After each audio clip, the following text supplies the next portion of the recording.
Hello, welcome back. Today guys, I just wanted to share a idea I had. I was looking at tofu presses. I was looking at the ones at Walmart and some online, and they're all priced pretty high just for something so simple. I decided I would just go ahead and make one myself because I knew I could make it a lot cheaper. And in fact, when I went to the store to get all the parts, this came to under $5. So very simple to make too. And at the end I'll list all of the prices too. So prices and sizes of the bolts and everything else, just so if you wanted to go make this, you'll have a rough idea on where to go from. Well, I'm going to go ahead and get started, and we're going to get making this sucker. Okay? Stick around. Okay, and this is what we're going to be working with today.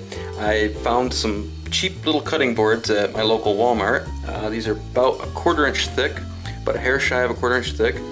So they are a little flexible, and we're going to have to go ahead and trim those down to make them more sturdy. Trim about a few inches off each side. Okay, and we also have some 5-inch long bolts here.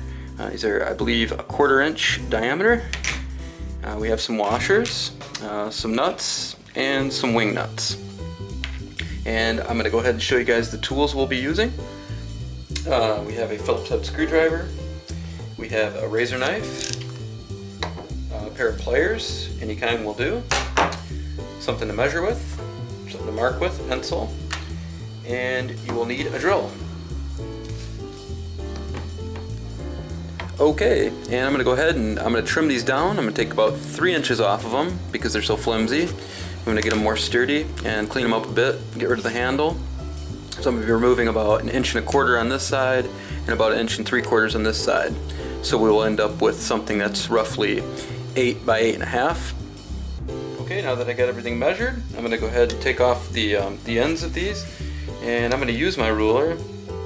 And just be very careful you don't cut yourself, because this is a very sharp knife. And we're just going to score this until we cut through far enough to where we can break it off with our hands. And we flip that around, do it to the other side as well.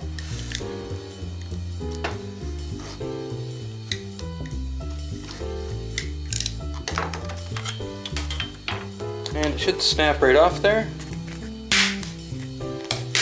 like so. I'll have to clean that up right there because it broke at the handle. Okay, now that I have these cut down to my desired dimensions, I'm going to go ahead and drill my holes. You can stack them on top of each other if you like, or you can do them separately. I got a pretty steady hand, so I'm confident I can do this quite accurately.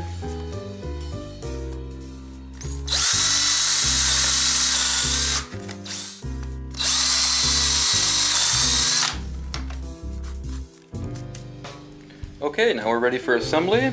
I had rinsed these off, and we're just going to go ahead and insert our bolt through the bottom, like so. Going to add a washer and a nut. Okay, we're just going to tighten that down with some pliers.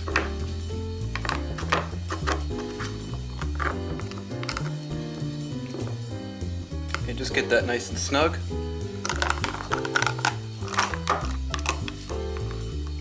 Continue that to the other side.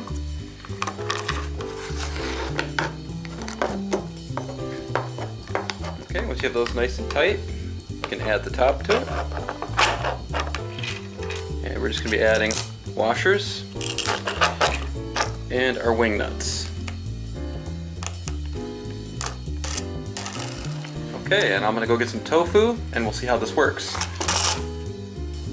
Okay, let's see here. We got our tofu. Just going to slide that in there. And tighten it down nice and snug. And we'll just flip that up and see how much drains out. Well, thank you guys for watching. I hope you enjoyed the tofu press. I'm watching it drip still right now. It seems to be working just fine. I think if I was to make this over again, I probably would have spent like the extra $1 more and got some thicker cutting boards. So I did try to keep this as cheap as possible. I think it's still a success. It's working just fine. Let me know if you guys want to make one, And if you need any help, tips or anything like that, I can help you through it. And I think that's it. I hope you guys enjoyed, and we'll catch you all next time.